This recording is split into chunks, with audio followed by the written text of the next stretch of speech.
ये प्रेजेंटेशन आपके साथ मैंने शेयर की है, आपको नजर आ रही है?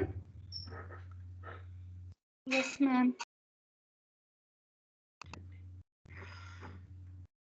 आज का अपना काम शुरू करते हैं। कल हमने आरएल और आरसी सर्किट्स पढ़े थे, और जब हमने वो पढ़े तो हमें पता चला कि हमारे पास जो आरसी सर्किट है वो एक हाई पास फिल्टर के तौर पे काम करता है, लो फ्रीक्वेंसीज को सप्रेस करता है और हाई फ्रीक्वेंसीज को पास होने देता है। और जो आरएल सर्किट है वो एक लो पास फिल्टर के तौर पे काम करता है, लो फ्रीक्वेंसीज को पास होने देता है और हाई फ्रीक्वेंसीज को गुजरने देता है। हमने एक्सप्रेशन पढ़े, और गुजरने देता से मुराद ये कि हमने सर्किट में, मैं आपको एक चीज और मैं क्लियर करना चाह रही थी। देखिए, जब हम कहते हैं ना सर्किट का रिस्पॉन्स, कि जी किसी सर्किट का रिस्पॉन्स कैसा है, तो आप बात कर रहे होते हैं कि आप आउटपुट कहाँ से ले रहे हैं। ठीक है, तो जब आपने एक सर्किट इस तरह का आरसी सर्किट, ये सीआर सर्किट जैसे कि हमने बनाया, ये लगाया, तो आरसी और सीआर में कोई इतना खुद को कंफ्यूज करने की जरूरत नहीं। If there is an R and there is a C, then it is RC और सीआर सर्किट।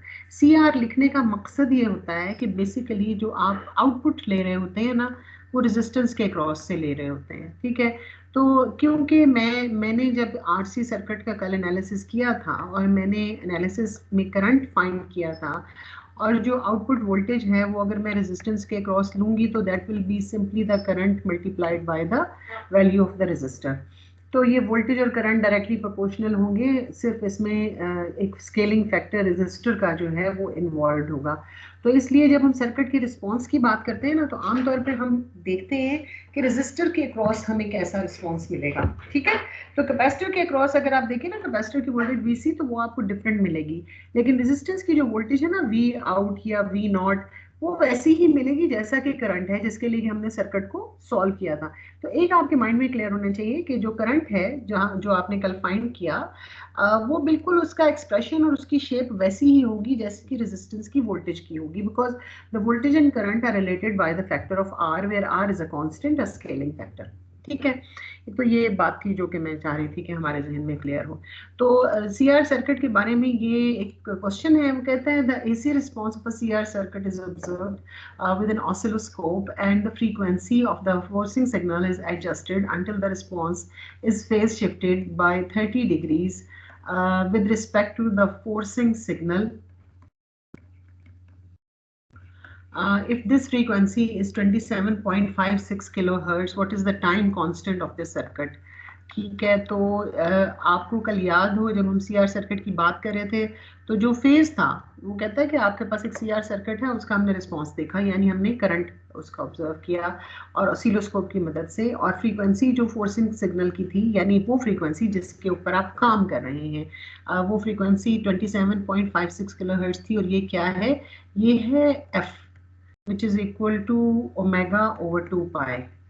ठीक है, this was equal to 27.56 kilohertz. What is the time constant of the circuit? और फेज कितना shift किया आपने? 30 degrees. तो phi आपके पास क्या है? फाई आपके पास है 30 डिग्रीज, और आपके पास ओमेगा जो है वो गिवन है। You need to find the time constant. और ओमेगा नॉट जो है वो आरसी सर्किट में आपको अच्छी तरह याद होगा कि ओमेगा नॉट जिस वक्त हम आरसी सर्किट की बात करते हैं तो उसका omega not is equal to 1/RC, और टाइम कांस्टेंट आरसी सर्किट का जो है वो आरसी होता है। तो टाइम कांस्टेंट और ओमेगा नॉट जो है वो एक दूसरे के रेसिप्रोकल्स हैं। तो आपने इस सवाल में simply omega is given to you, phi is given to you, you need to find the value of omega naught, और फाई की वैल्यू 30 है, तो हम इसको दोबारा से लिख सकते हैं, हम कह सकते हैं कि जी minus tangent inverse of omega minus omega naught is equal to 30 minus 90, और दोनों साइड्स पे अगर आप टेंजेंट फंक्शन ले लें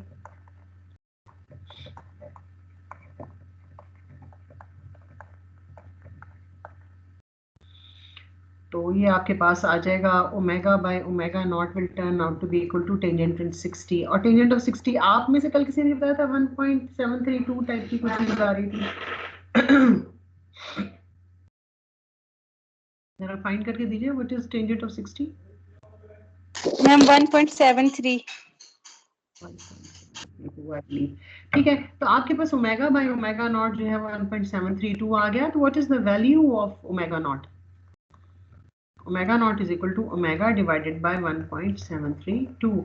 तो ओमेगा आपके पास क्या है? ओमेगा है जी 2 पाई एफ, लिहाजा 2 pi into 27.56 into 10⁻³ divided by 1.732. So tell me what is it? What is 2 pi multiply by 27.56? जरा करके बताइए।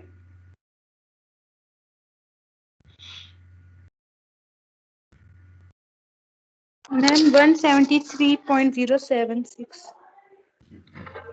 What we have is we have 173.076 into 10⁻³ divided by 1.732 आपके पास आ रहा है। तो 173 इंटू 0.076 जो है इसको मैं 0.173076 इंटू 10⁻6 लिख सकती हूँ। Yes ma'am. ठीक है, तो that becomes 0.173 divided by 1.73 is equal to 0.1 into 10⁻6। ठीक है, तो आपके पास ओमेगा नॉट की वैल्यू क्या आई? Omega not is equal to 0.1 into 10⁻6। तो आपके पास टॉ की वैल्यू क्या आएगी? टॉ की वैल्यू आएगी 1/0.1 into 10⁻6 which is equal to 10 microseconds. ठीक है, तो मतलब there is nothing to it. और एक ये सवाल कराने का पर्पस ये था कि पहले हमने आर की वैल्यूज फाइंड की थी, सी की वैल्यू फाइंड की थी, कुछ आई एम फाइंड किए थे, कुछ हमने 5 फाइंड किए थे जो पिछले हमने प्रॉब्लम्स किए, और फिर उसके बाद जो है वो इस प्रॉब्लम में हमने टॉ फाइंड करने की कोशिश की है। तो टॉ फाइंड करते हुए देखो आपको इंडिविजुअली आर और सी फाइंड करने की कोई ज़रूरत नहीं है। You don't need to find the value of R C, all you need is the value of omega naught. तो ये प्रॉब्लम्स बहुत आसान है, आपने सिर्फ इसको करना इस तरीके से है कि एक तो आपको रेलिवेंट इक्वेशंस आनी चाहिए, और दूसरे जब आप प्रॉब्लम को सॉल्व करें तो आपके पास जो डेटा आता है ना कि भाई मुझे क्या क्या डेटा दिया हुआ है, आपको फेज 5 दिया हुआ है, आपको एफ दिया हुआ है, तो आप उसको टेब्यूलेट कर लें तसल्ली के साथ कि यार ये कुछ मुझे गिवन है, तो मेरे पास ये फलां इक्वेशन जो है उसमें ये अननोन सब्स्टिट्यूट होगा and that is all I need to find out. So ये प्रॉब्लम जो है मेरे ख्याल में तो इसमें कोई इतनी बड़ी चीज़ नहीं थी। I think it was pretty simple. ठीक है, तो अब मैंने अपनी तरफ से कोशिश की है आरसी और एलआर सर्किट्स में कि आपको हर तरह का प्रॉब्लम जो है वो मैं यहाँ पे करवा दूँ इस वक्त क्लास में। Let's move forward. ठीक है जी, देख लिया ये प्रॉब्लम? जो लोग कह रहे थे कि थोड़ी देर के लिए रुका करें ताकि हम इसे कॉपी कर लें, आई होप कि उन्होंने कर लिया होगा। चलिए, मैं आपकी खामोशी से अज्यूम करती हूँ कि आपने कर लिया होगा। अच्छा जी, अब हमारे पास नेक्स्ट जो है that is the AC response of second order circuits. Second order circuits में हम सीरीज आरएलसी सर्किट करेंगे, और मैं आपको सिर्फ सीरीज आरएलसी सर्किट ही कराऊंगी, पैरेलल आरएलसी नहीं कराऊंगी। वो इसी का एक तरह से जो है ना वो क्या कहा जाए काउंटर पार्ट है। तो वो आप बेशक उससे रिलेटेड प्रॉब्लम्स भी ना करें, मुझे कोई फर्क नहीं पड़ता। फेजर्स के तरीके से उसको सॉल्व करना है, सिर्फ सेकंड ऑर्डर सर्किट समझाना मकसद है। मैं चाहती हूँ कि आपको सेकंड ऑर्डर सर्किट की समझ हो, बजाय इसके कि हम इतना ज़्यादा डेरिवेशंस और वो करते रहें कि आपकी सारी तवज्जो डेरिवेशंस की तरफ चली जाए। अब यहाँ पर हमारे पास ये एक सेकंड ऑर्डर सर्किट है जिसमें कि वोल्टेज हमारा फोर्सिंग फंक्शन है, और वो जो है इसको हम कहते हैं कि वो that is V M cos of omega T. और जो हमारे पास रिस्पॉन्स है जो कि हमने मालूम करना है that is the response to this voltage. ठीक है, कि जब हमने ये वोल्टेज सर्किट में अप्लाई की तो हमें क्या रिस्पॉन्स मिला। तो हम उस रिस्पॉन्स को कहते हैं कि वो रिस्पॉन्स करंट की फॉर्म में होगा, क्योंकि तीनों एलिमेंट सीरीज में लगे हुए हैं। तो अगर मैं करंट फाइंड कर लूँ तो मेरे पास सारा कुछ जो है वो फाइंड हो जाएगा। सो करंट को मैं कहती हूँ कि करंट जो है उसकी कोई पीक वैल्यू होगी विच इज़ आई एम, और उसका कोई फेज होगा विच इज़ फाई, और ये पीक वैल्यू और फेज जो है ये अगर मुझे पता चल जाए तो मैं कहूँगी कि करंट को मैंने सॉल्व कर लिया। तो वोल्टेज का जो फेजर है उसको मैं वी एम 0 डिग्री के साथ रिप्रेजेंट कर सकती हूँ, और करंट का जो फेजर है उसको मैं आई एम फाई के साथ रिप्रेजेंट कर सकती हूँ। अब ये जो तीन सर्किट एलिमेंट्स हैं ये मेरे पास सीरीज में लगे हुए हैं, और इन तमाम को मैं इनकी इम्पीडेंसेस के साथ भी रिप्लेस कर सकती हूँ। ठीक है, और मेरे पास जो C है उसकी इम्पीडेंस आती है 1/j ओमेगा C, और जो मेरे पास इंडक्टर है उसकी इम्पिडेंस आती है जे ओमेगा एल, और रेजिस्टेंस की इम्पिडेंस जो है वो आर ही होती है, रेजिस्टेंस की इम्पिडेंस आर है, आर की इम्पिडेंस आर है। तो ये तीनों के दिनों, क्योंकि 1/j⍵c is ohmic and j⍵l is ohmic and r is also ohmic, तो इन तीनों को मैं आपस में अलजेब्रिकली ऐड कर सकती हूँ, और इनको ऐड करके मैं कहती हूँ कि भाई ये मुझे टोटल जो है ये इम्पिडेंस, इनकी तीनों की इम्पिडेंस पता चल जाएगी। तो ये तीनों की इम्पिडेंस मिला के क्या होगी, that is equal to R plus the impedance of the capacitor, and impedance of the capacitor is 1/j⍵c, और जो मेरे पास इंडक्टर है उसकी इम्पिडेंस है मेरे पास j⍵l, so this is equal to r plus 1/j⍵c plus j⍵l। और क्योंकि मेरे पास अभी ये क्या हुआ कि कुछ रियल पार्ट्स हो गए, कुछ इमेजिनरी पार्ट्स हो गए, तो 1/j को आपको पता है हम -j के साथ रिप्लेस कर सकते हैं। तो 1/j को अगर मैं -j से रिप्लेस करूं तो मेरे पास ये हो जाएगा r -j/⍵l और minus plus sorry -j/⍵c plus j⍵l। ठीक है, तो मैं रियल पार्ट को अलग करती हूँ और इमेजिनरी पार्ट को अलग करती हूँ। तो ये मेरे पास इम्पिडेंस आ गई है, और अगर मेरे पास इम्पिडेंस मौजूद हो तो मैं एक सीधा साधा ओम्स लॉ लगा सकती हूँ, जिसमें मैं ये कह सकती हूँ कि मेरे पास जो वोल्टेज होगी that is equal to the current into the impedance। और करंट इंटू द इम्पिडेंस का ये फॉर्मूला इस्तेमाल करके मैं करंट की वैल्यू भी फाइंड कर सकती हूँ। मैं कहती हूँ current is equal to voltage divided by the impedance. तो इम्पिडेंस जो है वो अगर मेरे पास मौजूद हो, वोल्टेज तो मौजूद है, इम्पिडेंस मौजूद हो, तो मुझे पता चल जाएगा। अब क्योंकि मैंने वोल्टेज और इम्पिडेंस जो है उनकी रेशो लेनी है, उनको डिवाइड करना है, तो डिवीजन के लिए आपको पता है कि सबसे बेहतरीन तरीका क्या है कि हम दोनों को उनकी फेजर की फॉर्म में या पोलर फॉर्म में लिखें। रेक्टेंगुलर फॉर्म में लिखना जो है वो इतना ठीक नहीं रहेगा। तो z जो है वो क्योंकि मेरे पास रेक्टेंगुलर फॉर्म में है, लिहाजा मैं उसको उसकी पोलर फॉर्म में लिखती हूँ, जिसमें कि पहले मैं उसका मैग्नीट्यूड जो है वो मालूम करूँगी, और वो मेरे पास आएगा the magnitude of z is equal to क्या इसको कहते हैं r² ऑफ r² प्लस जो इमेजनरी पार्ट है ⍵l -1/⍵c उसका स्क्वायर अंडर द रूट। ठीक है, और जब मैं इसके फेज की बात करूंगी तो फेज जो है that is equal to, phase क्या होता है, फेज होता है जी tangent inverse of imaginary over real.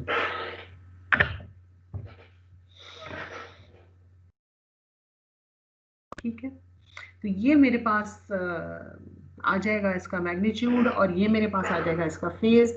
इसको अगर मैं थोड़ा सा बेहतर तरीके से लिखना चाहूँ z की वैल्यू को, तो मैं इस तरह से भी कर सकती हूँ कि मैं r² कॉमन ले लूँ, क्योंकि मैं r² under the root common लूँगी, तो इसलिए मेरे पास r जो है वो इसमें से कॉमन आएगा। So I will get an r here, let me just move it.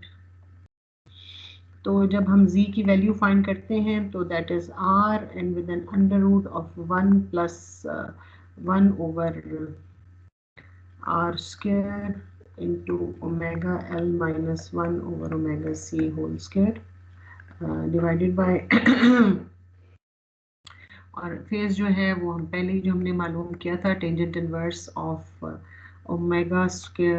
LC - 1/⍵RC हो जाएगा। ठीक है, और ये इस r को अगर मैं यहाँ इनकॉर्पोरेट करती हूँ इस चीज़ के अंदर, तो ये भी मेरे पास यही आता है। I will get z is equal to r into 1 plus ⍵² LC - 1/⍵RC whole square.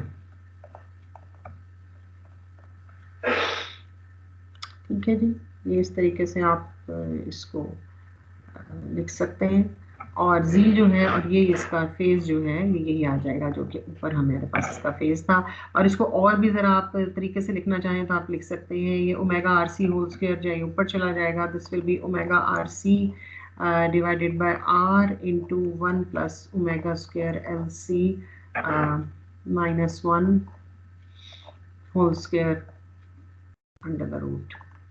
ठीक है, और फेज जो है that is equal to tangent inverse of ⍵² LC -1/⍵RC। ये देख लीजिए जी मैंने जो लिखा है ये ठीक है। Yes ma'am.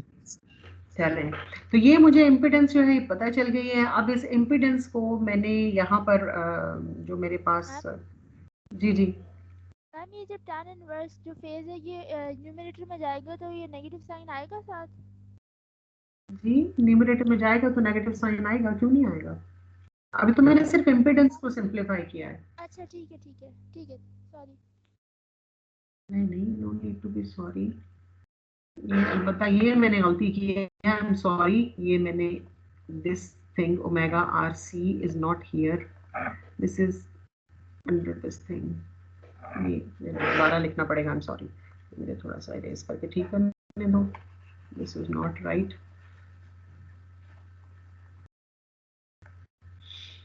प्लीज चेक किया करिए जो कुछ मैं कर रही हूँ। This is equal to R और ये आ जाएगा under the root omega R C whole square plus omega square LC minus 1 whole square and the whole thing divided by omega RC whole square.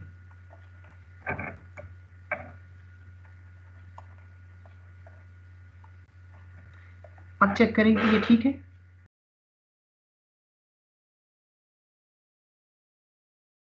Ma'am उसको हम लोग ले आते ना स्क्वायर रूट से बाहर भी, तो आर से कैंसिल भी कर सकते हैं ना नीचे नहीं, जो तो मैंने पहले m ओवर r करने के लिए रखा है, मैंने इसको r से कैंसिल नहीं करना। ये मैंने आपको समझाया ना कल भी, आपको याद है? ये देखो, हमने कहा था कि हमारे पास जब रेजिस्टिव बिहेवियर होगा ना तो पीक वैल्यू होगी, तो ये r जो है ना इसको मैंने vm ओवर r के लिए साइड पे अलग से रखा हुआ है, मैंने इसको r के साथ कैंसिल नहीं करना है। I don't want to. ठीक है, तो ये आपके पास z की वैल्यू आई, और जब आप v के साथ इस z की वैल्यू को डिवाइड करेंगे तो you will get vm over r। ये देखिए, ये vm ओवर r आपके पास आ जाएगा जो यहाँ पर आया है, और ये जो डिनोमिनेटर में omega R C square under the root था that will become omega R C, और जब डिवाइड करूंगी तो ये न्यूमरेटर में चला जाएगा। ठीक है जी, और बाकी ये सारी की सारी जो मेरे पास वैल्यू थी वो आ जाएगी। और जब मैंने इसका जो फेज है, जो आप मुझे कह रहे थे कि जनाब फेज ऊपर जाएगा तो माइनस टेंजेंट इनवर्स होगा, तो डेफिनेटली माइनस टेंजेंट इनवर्स होगा। ये हो जाएगा माइनस टेंजेंट इनवर्स है, मैं लिखती हूँ, मैं let me find a place and I will write it here. So this is equal to v over z, so this is equal to vm divided by जो मेरे मैम जी जी ma'am एक कंफ्यूजन है मैम, जो आपने पहले से क्वेश्चन लिखी है उसमें 1 माइनस ओमेगा स्क्वायर एलसी है, लेकिन जो आपने अभी क्वेश्चन बनाई है उसमें ओमेगा स्क्वायर एलसी माइनस 1 है, तो उससे आंसर बदल नहीं जाएगा? बदलेगा ना, तो ये क्यों है, मैं वही तो आपको बता रही हूँ कि देखिए जब ये फाई जो मेरे पास है ना, इसमें ये टेंजेंट इनवर्स न्यूमरेटर में चला जाएगा because v divided by z है, तो दैट विल बी जो फेज होगा ना फाई, वो होगा phase of v which is 0 degree minus tangent inverse of omega square L C minus 1 over omega R C. ठीक है, तो आपको पता है कि minus tangent of theta is equal to tangent of minus theta. Tangent is an odd function. नहीं ma'am, tan की बात नहीं कर रहा, मैं मेन इक्वेशन की बात कर रहा हूँ। टेंजेंट की भी करना, सबकी बात कर रही हूँ। तो यहाँ पर जो है जब मैं ये करूंगी minus tangent square of omega square L C minus 1, तो क्या ये tangent inverse of 1 minus omega square L C over omega R C नहीं हो जाएगा? हो जाएगा। चलो ये वाला मसला हल हुआ, so we are good here. अब क्योंकि मेरे पास टेंजेंट में ये फंक्शन आया हुआ है, तो ये जो दूसरा फंक्शन है जिसमें मैं कह रही हूँ omega square L C minus 1 whole square, और यहाँ मैं कह रही हूँ 1 minus omega square L C whole square, ये मैं इसके साथ इसको मैच करने के लिए कर रही हूँ। अच्छा, इसमें मेरी आर्ग्यूमेंट ये है कि क्या आप 1 माइनस एक्स होल स्क्वायर को डिफरेंट बता सकते हैं एक्स माइनस 1 होल स्क्वायर से?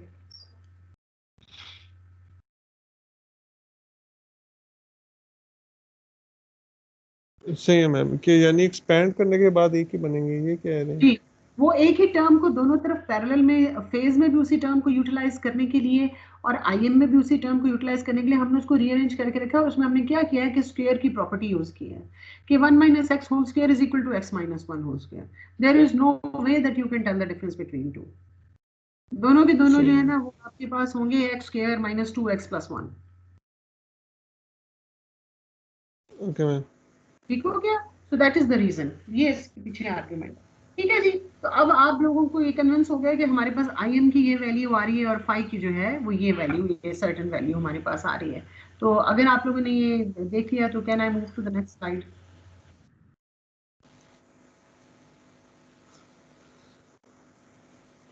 Yes ma'am. Yes ma'am. Yes ma'am. ठीक है जी। अब वो कहता है कि ये जो टर्म आई है ना तुम्हारे पास 1 minus omega square L C over omega R C, इसको जरा रीअरेंज करके रखो। और रीअरेंज करके लिखना जो है ना वो हमारे फायदे में है। उसमें एक तो उसने ये, और ये टर्म आपको याद होगा कि ये पीछे हमारे पास 1 minus omega square L C over omega R C जो है वो फेज में भी आ रही है, और हमारे पास यहाँ पर जो आई एम था इसमें भी आ रही थी, वो हमने ओमेगा आर सी खुद से कॉमन लेके ऊपर कर दिया। वरना पीछे जहां मैंने आपको ये टर्म करवाई है, लेट मी सर्कल दिस, देखिए ये टर्म ये हमारे पास आ रही थी। ठीक है, तो ये एक इंपॉर्टेंट टर्म है जिसकी टर्म्स में फेज भी डिफाइन हो रहा है और बाकी भी सारे काम हो रहे हैं। तो let's just work with it. हम देखते हैं कि इस टर्म में क्या गया। वजह क्या है? वजह ये है कि देखो, जब आप बात कर रहे थे ना फर्स्ट ऑर्डर सर्किट की, तो आपने फर्स्ट ऑर्डर सर्किट में उसको एनालिसिस किया। उसके एनालिसिस में आपको क्या पैरामीटर इंपॉर्टेंट नजर आया जिसको देखने की जरूरत है? वो आया ओमेगा नॉट। ठीक है, which was the reciprocal of law, RL में भी और आरसी में भी। और अगर मैंने फर्स्ट ऑर्डर सर्किट को कंट्रोल करना है तो मुझे किस चीज को कंट्रोल करने की जरूरत है? अब first order circuit RC circuit है लेट्स से, तो it is always going to behave like a high pass filter. ये मैं नहीं चेंज कर सकती। हाँ, मैं ये चेंज कर सकती हूँ कि किस फ्रीक्वेंसी पे हाई पास बिहेवियर शुरू होगा, यानी किस फ्रीक्वेंसी पे गेन जो है वो 0.707 से ज्यादा होगा। और वो फ्रीक्वेंसी क्या थी? Omega naught. तो मुझे ओमेगा नॉट पता चल गई और मुझे पता चला जी this is equal to 1 over R C. तो मुझे पता चला कि मैं अगर चाहती हूँ कि जनाब 5 किलो हर्ट्ज से हायर फ्रीक्वेंसीज पास हो और 5 किलो हर्ट्ज से लोअर फ्रीक्वेंसीज रुकें, तो मैं 5 किलो हर्ट्ज कैसे अचीव करूँ? तो वो मैं आर और सी की ऐसी सर्टेन वैल्यूज लूँ कि जिनमें मेरे पास जो है वो 2 पाई इंटू 5 किलो हर्ट्ज का आंसर जो है वो आ जाए। तो बेसिकली कंट्रोल का पैरामीटर फर्स्ट ऑर्डर सर्किट में आपके पास सिर्फ एक होता है जिसको हम कहते हैं कैरेक्टरिस्टिक फ्रीक्वेंसी या कट ऑफ फ्रीक्वेंसी। जब आप सेकंड ऑर्डर सर्किट्स में आते हैं ना, आपका कंट्रोल बेहतर हो जाता है, यू हैव बेटर कंट्रोल। आपके पास दो कंट्रोल पैरामीटर्स आ जाते हैं। एक वो अब हम आपके सामने लिखे हुए, लेकिन हम उसको जरा तसल्ली के साथ डिराइव करने की कोशिश करते हैं। तो देखें, ये जो टर्म थी ना आपके पास 1 minus omega square L C over omega R C, इसमें से अगर मैं एक आर कॉमन ले लूं और इसको जो है ओमेगा सी को न्यूमरेटर की दोनों टर्म्स के साथ डिवाइड करूं, तो 1 को जब ओमेगा सी के साथ डिवाइड करूंगी तो I will get omega C, और ओमेगा स्क्वायर एल सी को जब ओमेगा सी के साथ डिवाइड करूंगी तो I will get omega L. आपको याद है ओरिजिनली हमारे पास यही टर्म आ रही थी, हम कह रहे थे जे इंटू आर और वगैरह वगैरह जो भी कुछ था। तो ये हमारे पास ये टर्म आई। ठीक है, अब इस टर्म को मैनिपुलेट करने की हम कोशिश कर रहे हैं, और हमने क्या किया कि under the root C over L जो है वो हर टर्म में से हमने ले लिया। जब मैं 1 ओवर ओमेगा सी में से एक अंडर द रूट सी जो है वो कॉमन लूंगी तो I will be left with an under the root C in here. एक हाफ वैल्यू मैंने बाहर ले ली और हाफ वैल्यू अंदर रहेगी। और जब मैं 1 over under the root L के साथ कॉमन लेने की कोशिश करूंगी तो एक अंडर द रूट एल के साथ इसको मल्टीप्लाई भी करना पड़ेगा। So I will get this thing. ठीक है, और इसी तरह ओमेगा एल से भी जब मैं ये टर्म जो है वो कॉमन लेने की कोशिश करूंगी under the root 1 over under the root C over L, तो I will be left with omega under the root L C. तो ये मेरे पास इसका ये जरा मैथमेटिकल मैनिपुलेशन करके, and this is the kind of expression I will get. ठीक है, अब 1 over L C under the root के साथ हम सेकेंड ऑर्डर सर्किट में फेमिलियर हैं। जस्ट बिकॉज मैं अपना एनालिसिस फेजर डोमेन में कर रही हूँ इसका मतलब ये नहीं है कि मेरे सर्किट की नेचर चेंज हो गई या उसका बिहेवियर पैटर्न बदल गया। सर्किट की नेचर क्या थी सेकंड ऑर्डर सर्किट की? कि उसके दो कंट्रोल पैरामीटर थे, एक था ओमेगा नॉट, आप चैप्टर 9 को अगर याद करें, और दूसरा था जीटा। आपको ख्याल है, एक था जीटा डैम्पिंग रेशियो और दूसरी क्या थी? Critical frequency omega naught. तो जनाब again we come across the same thing, the critical frequency omega naught. अब अगर मैं इसको लिखूं कि ये ओमेगा नॉट है, तो फिर ये टर्म जो है, ये फर्स्ट टर्म जो मैं रेड में सर्कल कर रही हूँ, this can be written as omega naught over omega, और ये जो सेकंड टर्म है this can be written as omega over omega naught. ठीक है, और जो मैंने टर्म कॉमन ली 1 over R under the root C over L, इसको भी जरा देखो, ये कैसा सीरीज आरएलसी सर्किट है। सीरीज आरएलसी सर्किट की डैम्पिंग रेशियो क्या होती है?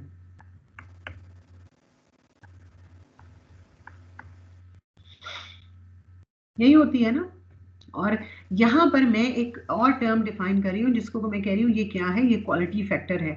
सो क्वालिटी फैक्टर क्या है, 1/r under the root c over l। तो basically zeta is equal to 1/2 times the quality factor. तो with the exception of the scaling parameter 1/2 हमारे पास जीटा और क्वालिटी फैक्टर जो है वो क्या है, वो एक दूसरे का रेसिप्रोकल है। अब क्वालिटी फैक्टर को क्वालिटी फैक्टर क्यों कहते हैं, मैं डैम्पिंग रेशियो की बजाय क्वालिटी फैक्टर की बात क्यों कर रही हूँ, जबकि एसी रिस्पांस में, क्योंकि डीसी रिस्पांस में तो मैं इसको डैम्पिंग रेशियो कह रही थी, और जब एसी रिस्पांस में हम आए तो मैं इसको क्वालिटी फैक्टर कह रही हूँ। So why am I doing that, वो हम अभी आगे चल के देख लेते हैं कि why are we doing that. ठीक है, तो आपके पास जो है एक्सक्यूज मी, ये जो टर्म है ऊपर 1 minus omega square L C over omega R C, उसमें अगर मैं ओमेगा नॉट को डिफाइन करूं as 1 over L C under the root, और क्यू को डिफाइन करूं as 1 over R under the root C over L, तो मैं इस पूरी टर्म को लिख सकती हूँ कि this is equal to Q omega naught over omega minus omega over omega naught. Can I do that? क्या ये ठीक है, लेजिट है?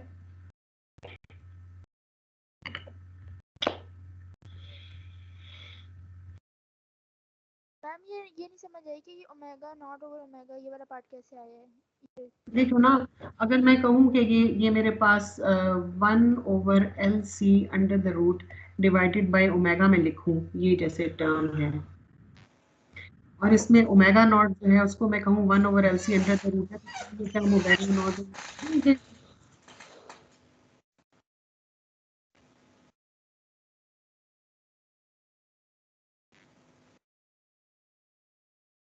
देखिए इसको, इसी तरह जो दूसरी टर्म है omega under the root L C, इसको मैं लिख सकती हूँ this is equal to omega divided by 1 over under the root LC.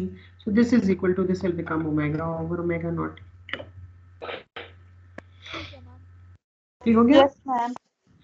Yes ma'am. ठीक है, तो अब क्वालिटी फैक्टर और ओमेगा नॉट की टर्म्स में अब 1 minus omega square L C और ओमेगा आर सी जो है उसको हमने इन दो टर्म्स में डिफाइन कर लिया। This was the mathematical derivation, a bit of that was needed. तो अब मेरे पास जो आई एम है, इसको अब देखो यहाँ पे ये जो मेरे पास टर्म थी,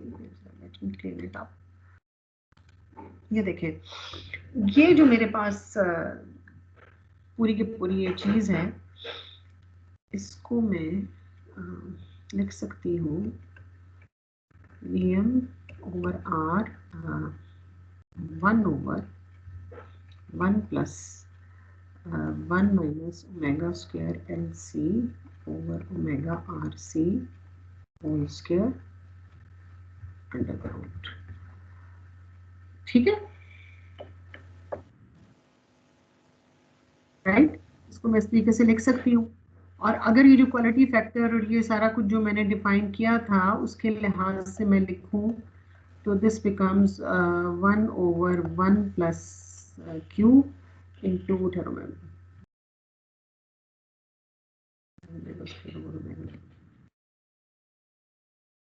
ma'am omega naught by omega minus omega naught by omega minus omega by omega naught. ठीक है, तो इस तरीके से मैं इसको यहाँ पर लिख सकती हूँ। और ये जो है ये भी मेरे पास हो जाएगा tangent inverse of Q omega naught over omega minus omega over omega naught. ठीक है, यस मैम। तो ये हो गया फाई, ये हो गया Vm ओवर आर, और ये जो है ये मेरे पास हो गया Hm ऑफ ओमेगा, ये वाला ये टर्म।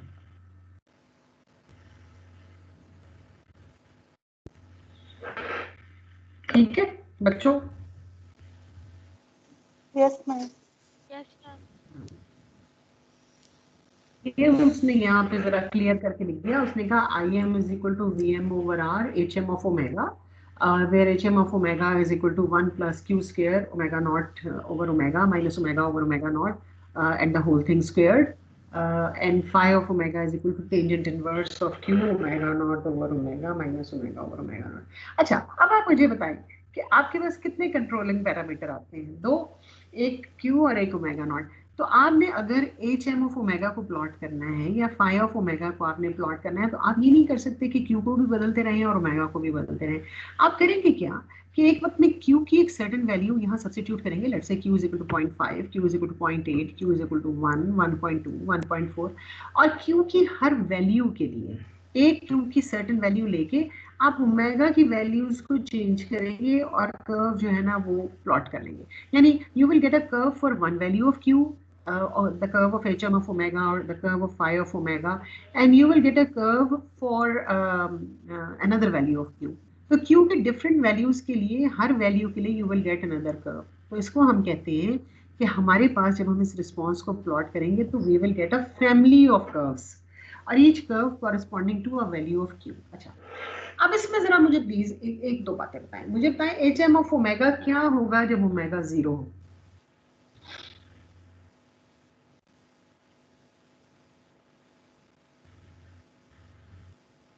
मैम 1 के इक्वल होगा। 0 होगा बेटा, इसलिए कि ये देखें जब ओमेगा आपके पास 0 होगा, जब ओमेगा 0 होगा ना ये टर्म इन्फिनिटी हो जाएगी। जी जी मैम ठीक है, और 1 over infinity will give you अ 0। तो ओमेगा इज इक्वल टू 0 पे भी ये जो है ना ये 0 रिस्पॉन्स देगा। अच्छा, अब जब ओमेगा आपके पास इन्फिनिटी होगा तो एच एम ऑफ ओमेगा क्या होगा? Ma'am same. तो फाई के बारे में भी देखो, जब ओमेगा आपके पास 0 होगा तो ये क्या होगा? ये होगा जी टेंजेंट इनवर्स ऑफ इन्फिनिटी, ठीक है ना, क्योंकि ओमेगा जब 0 होगा तो ये टर्म 0 हो जाएगी और ये टर्म जो है ये इन्फिनिटी हो जाएगी। तो जब ओमेगा आपके पास 0 है तो फाई क्या आएगा? Phi of 0 will be equal to what is tangent inverse of infinity? Pi by 2, 90 degree ma'am. 90 degree, ठीक है। और जब आपके पास जो क्या उसको कहते हैं ओमेगा जो है वो इन्फिनिटी की तरफ उसकी टेंडेंसी होगी तो क्या आएगा? पाई ऑफ ओमेगा। अब ओमेगा इन्फिनिटी होगा तो ये वाली टर्म जो है ये 0 हो जाएगी, लेकिन ये टर्म इन्फिनिटी होगी। So this will be equal to tangent inverse of minus infinity which will be equal to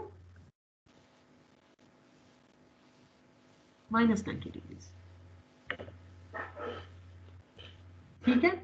ये जरा थोड़ी सी बात ना मैं पहले करना चाहती हूँ उससे पहले कि मैं H M of 0 is equal to 0 and H M of omega going to infinity is also 0, दोनों 0 है।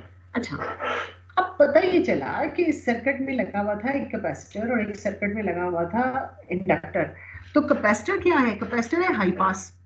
तो ये एच एम ऑफ 0 जो है ना ये आया है कैपेसिटर की वजह से। कैपेसिटर हाई लो फ्रीक्वेंसीज को नहीं गुजरने दे रहा, ठीक है। और तुम देखो कि फाई ऑफ 0 भी 90 डिग्रीज आया जो कि कैपेसिटर का फेज होता है। Current leads the voltage bye a phase of 90 degrees. तो पता ही चला कि 0 फ्रीक्वेंसी पे सर्किट का बिहेवियर जो है वो कैपेसिटिव है और ये लो फ्रीक्वेंसीज को पास नहीं होने दे रहा। जब इन्फिनिटी पे गए तो इन्फिनिटी पे जाके जो है वो एच एम ऑफ ओमेगा जो है वो आ गया फिर 0। अब 0 का मतलब ये है कि ये बिहेवियर इंडक्टिव है। इंडक्टर हाई फ्रीक्वेंसीज को गुजरने नहीं देता, वो हाई फ्रीक्वेंसीज के ऊपर गेन को 0 करता है। और फेज भी देखें आपके पास फाई ऑफ इन्फिनिटी क्या आ रहा है? माइनस 90 डिग्रीज, जो कि इंडक्टर का फेज है। इंडक्टर में the current lags behind the voltage by an angle of 90 degrees. तो पता ये चला कि हाई फ्रीक्वेंसीज के ऊपर बिहेवियर जो है इसका वो इंडक्टिव है, ये हाई फ्रीक्वेंसीज को भी नहीं गुजरने दे रहा। तो भाई अगर ये लो फ्रीक्वेंसीज को भी नहीं गुजरने दे रहा, लो पास भी नहीं है, हाई फ्रीक्वेंसीज को भी नहीं गुजरने दे रहा, हाई पास भी नहीं है, तो फिर ये क्या है? What should it be? Middle में है, एब्सोल्युटली वंडरफुल, शाबाश बेटे। मैं यही बात करना चाह रही थी कि इस सर्किट का बिहेवियर हम एलिमेंट्स को देख के भी प्रेडिक्ट कर सकते हैं कि एक कैपेसिटर लगा हुआ है तो वो इसे लो पास नहीं होने देगा, एक इंडक्टर लगा हुआ है तो वो इसे हाई पास नहीं होने देगा। इसका बिहेवियर ना लो पास होगा ना हाई पास होगा। Let's look at the behaviour and then ये देखिए एच एम ऑफ ओमेगा, ये इसका बिहेवियर है। जैसे कि आपने अभी कहा कि मिडिल में होगा, और वो मिडिल क्या चीज डिसाइड करती है? What is the middle point? Middle point is omega naught. वो भी हम ठहरे में पीछे जाऊं, मुझे बताइए what happens when omega is equal to omega naught? H M of omega क्या होगा?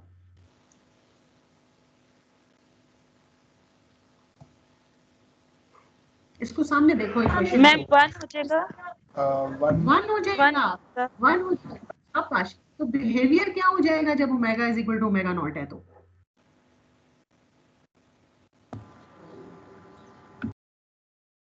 resistive behavior हो जाएगा, because Im will be simply equal to Vm over R। Im अपनी मैक्सिमम वैल्यू पे पहुंच जाएगा। Omega is equal to omega naught पे circuit का बिहेवियर क्या हो गया है? रेजिस्टिव हो गया है। यस मैम, रेजिस्टिव हो जाएगा।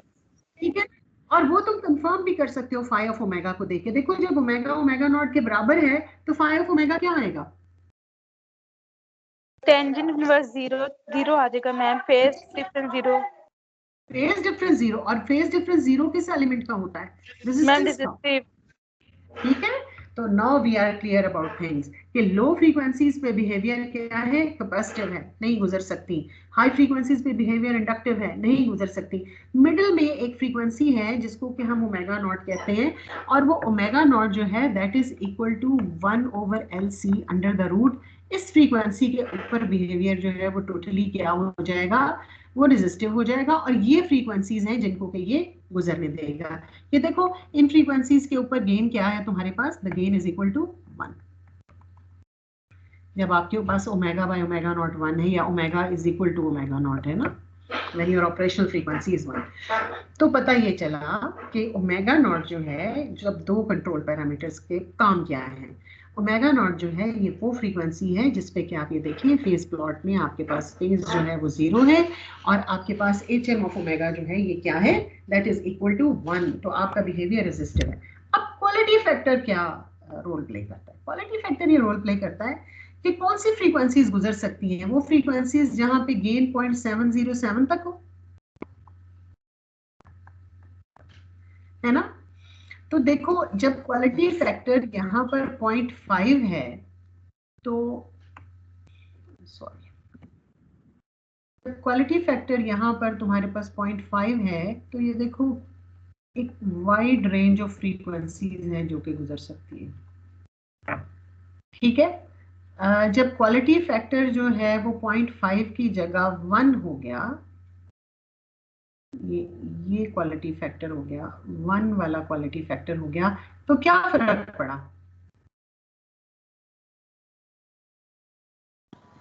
Laser frequencies ma'am number of frequencies pass जो हो रही है वो रिड्यूस हो गई।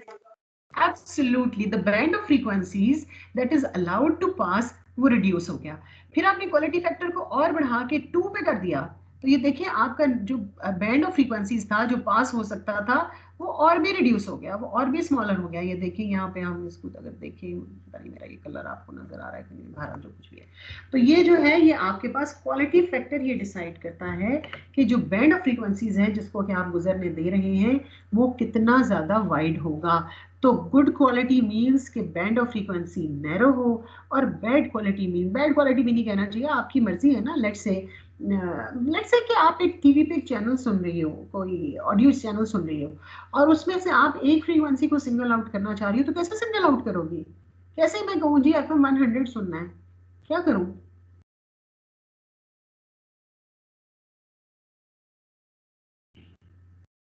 हम अपना क्वालिटी फैक्टर उस पर ट्यून कर दें। हाँ, पहले तो ओमेगा नॉट पे डिसाइड करो L और C की वैल्यू। अब L और C तुम्हारा, अब डिजिटल रेडियो की मैं बात नहीं करी, मैं एनालॉग रेडियो की बात करती हूँ ताकि हम L और C की बात, तो L और C में से C को ट्यूनेबल रखो, C की वैल्यू चेंज करो यहाँ पर कि तुम अपनी मर्जी की फ्रीक्वेंसी FM 100 पे आ जाओ। ठीक है, या 100 छोड़ो, मेगाहर्ट्ज की बात करते हैं हम, मीडियम वेव की बात करते हैं जो इसके ऊपर काम करता है। लेट्स से कि तुम मीडियम वेव 107 सुनना चाह रहे हो, तो तुमने ओमेगा नॉट को 107 के ऊपर ट्यून कर लिया। अब 107 में तुम्हारे पास आ रही है बहुत ज्यादा इंटरफेरेंस, आसपास के चैनल जो कि मीडियम वेव का सबसे बड़ा मसला होता है, तो उसमें आसपास की, तो उस इंटरफेरेंस को कैसे दूर करोगे? तो तुम रेजिस्टेंस की मदद से क्वालिटी फैक्टर को बेहतर करोगे। दूसरी ट्यूनिंग की नॉब, जो एनालॉग रेडियोस में ट्यूनिंग की नॉब्स होती थी, एक होती थी ट्यूनिंग की नॉब, एक होती थी फाइन ट्यूनिंग की नॉब। तो ट्यूनिंग की नॉब बेसिकली क्या करती थी? कैपेसिटर की वैल्यू चेंज करती थी, और वो ट्यून हो गया, हम अपनी मर्जी की जगह पे उसको ला के ट्यून कर लेते थे। और फाइन ट्यूनिंग की नॉब क्या करती थी? वो रेजिस्टेंस की वैल्यू चेंज करती थी, क्वालिटी फैक्टर को बढ़ाती थी, तो क्वालिटी फैक्टर बेहतर होता चला जाता था। ये बैंड जो है ये नैरो से नैरो होता चला जाता था, तो आसपास की इंटरफेरेंस सारी जो है वो उसमें से फ्लश आउट होते चली जाती थी। तो समझ आया आपको सेकंड ऑर्डर सर्किट और क्वालिटी फैक्टर और ओमेगा नॉट का रूल? Yes ma'am. ठीक है। अच्छा, फेज पे भी आ जाए। फेज में आपका जितना क्वालिटी फैक्टर अच्छा है उतना ही आपका फेज का शिफ्ट 90 से 0 पे जो है ना वो एकदम से है, बजाय ऐसे कि आप बीच में से गुजरे। देखो जितना तकरीबन 90 पे बैठा रहा और फिर एकदम ही रिड्यूस होके 0 पे आया और फिर 90 का फेज उसने मेंटेन, बेहतर क्वालिटी फैक्टर की जब बात करें। और जब आपका क्वालिटी फैक्टर अच्छा नहीं होता या कम क्वालिटी फैक्टर होता है तो उस वक्त आपका फेज का डिफरेंस जो है वो ट्रांजिशन वो एक तकरीबन नैरो एक लीनियर ट्रांजिशन होती है। ये जो ऑब्जर्वेशंस हैं इंशाल्लाह जब आप डीएसपी और आगे जाके सिग्नल प्रोसेसिंग के बेहतर कोर्सेज पढ़ेंगे तो उसमें आप इसको अप्रिशिएट करेंगे कि होता क्या है। तो क्वालिटी फैक्टर फेज चेंज जो है वो एब्रप्ट होता है जब आपका क्वालिटी फैक्टर बेहतर है, और फेज चेंज जो है वो ग्रेजुअल होता है और लीनियर होता है ऑलमोस्ट जबकि आपका क्वालिटी फैक्टर कम होता है। ठीक है सर। तो ये तो सब कुछ मैंने आपको बता दिया था कि लो फ्रीक्वेंसीज के ऊपर कैपेसिटिव बिहेवियर है और हाई फ्रीक्वेंसीज के ऊपर इंडक्टिव बिहेवियर है, और जहां आपका omega by omega not is equal to 1 है तो वहां बिहेवियर रेजिस्टिव है। और उस फ्रीक्वेंसी ओमेगा नॉट को हम क्या कहते हैं? हम कहते हैं ये हमारी रेजोनेंस फ्रीक्वेंसी है। और अगर आप omega is equal to omega naught पे ऑपरेट कर रहे हो यानी आपका जो फोर्सिंग फंक्शन है वी ऑफ टी उसकी फ्रीक्वेंसी ओमेगा भी ओमेगा नॉट के बराबर हो तो हम कहते हैं कि हम इस वक्त जो है वो रेजोनेंस के फिनोमेना के ऊपर काम करें। पढ़ाऊंगी आगे resonance. Just get yourself familiar with the name and we will study के रेजोनेंस पे होता क्या। रेजोनेंस पे वैसे अब इतनी को बड़ा मैजिक नहीं है, आपको समझ आ गया होगा कि रेजोनेंस फ्रीक्वेंसी अगर रेजोनेंस का फिनोमेना हम ऑब्जर्व कर रहे हो और हमारी ओमेगा ओमेगा नॉट के बराबर हो तो क्या होता है? आपका सर्किट में हालांकि एल और सी लगा होता है लेकिन उसका बिहेवियर क्या हो जाता है? रेजिस्टिव हो जाता है। तो दैट इज इट। और कोई रेजोनेंस में बड़ा मैजिक नहीं है, सीधी सी बात। फिर आपने अगर आरएलसी सर्किट को मजबूर करना है कि वो एक रेजिस्टिव सर्किट के तौर पे बिहेव करे और दोनों इम्पीडेंसेस एक दूसरे को इफेक्ट को कैंसिल आउट करें तो क्या करो? ऑपरेशनल फ्रीक्वेंसी को ओमेगा नॉट के बराबर कर लो। ठीक है, and your circuit will behave like a, ये देखें वो कह रहा है the CL pair will act as a short circuit. तो जनाब ये रहने दें, ये इंशाल्लाह हम अगली क्लास में करते हैं। आज के लिए हमने काफ़ी पढ़ लिया। आप लोग काइंडली अपनी अटेंडेंस मुझे इनबॉक्स कर दीजिए ताकि मैं वो लगा दूं। ठीक है, आज जरा मेरा वो एक्सेस नहीं हो रहा कलम। यस कोई मैम। क्वेश्चन? कोई क्वेश्चन बच्चों? No ma'am. मैम असाइनमेंट से रिलेटेड क्वेश्चन पूछना था, वो मैं आपको प्राइवेटली पूछूंगा। जी प्राइवेटली पूछ लें आप, मुझे टीम्स पे भेज दें। जो भी आपने बात करी प्राइवेटली करनी प्राइवेटली मुझे भेज दें, व्हाट्सएप मैसेज कर दें। लेकिन असाइनमेंट प्लीज पोर्टल पे सबमिट कीजिएगा, मुझे किसी और फोरम पे असाइनमेंट नहीं चाहिए। दैट इज वेरी कंफ्यूजिंग, मेरा रिकॉर्ड नहीं रहता। ठीक है, अनलेस की कोई बहुत बड़ा असाइनमेंट तो हमने सबमिट करा दिया मैम हमने करवा दिया 11 को थी। तो बेटा जिन्होंने नहीं करवाई उनकी लेट सबमिशन के साथ सबमिट होगी ना, कोई बात नहीं। जिन्होंने करवा दी मैम आप कर लेती हैं। मैम आप तो बहुत अच्छी हैं फिर। Thank you so much. आप लोग मुझे बताएं कि अभी तक हमने जो कुछ पढ़ा है वो आप लोगों को समझ आया है? Yes ma'am. चले, that is good. Yes ma'am. Thank you so much. आपसे बस रिक्वेस्ट ये है कि इसको जो है वो साथ साथ प्लीज रिपीट करते रहें ताकि जी बेटे बताएं। Ma'am, I have a question that I saw that there were two different formulas of underdamped response, ma'am. Ma'am, matlab, one formula was the one you taught from the Franco book, and the other one was one from the internet. अच्छा, internet formula ना different नहीं है। Internet का formula वो जो alpha omega D के terms में वो दे रहा है वो वाला। Ma'am, that formula is the same one in the SADIGO textbook. मुझे आपकी आवाज नहीं आ रही लेकिन मैं अपनी तरफ से आपको जवाब देने की कोशिश करूंगी। देखिए बेसिकली ना फार्मूलाज डिफरेंट नहीं होते। फार्मूला ना डेरिवेशंस होती हैं, एक ही रिलेशनशिप की डिफरेंट डेरिवेशंस। मेरी तरफ से आपके ऊपर कोई पाबंदी नहीं है। जो भी लेजिटिमेट तरीका है काम को करने का, मेरे पास जितना टाइम है उसमें मैं सिर्फ 1 या 2 तरीके आपको पढ़ा सकती हूँ। अगर आप उसको एक और तरीके से डिराइव करके फार्मूला को यूज करना चाहते हैं, बी माई गेस्ट, मुझे खुशी होगी।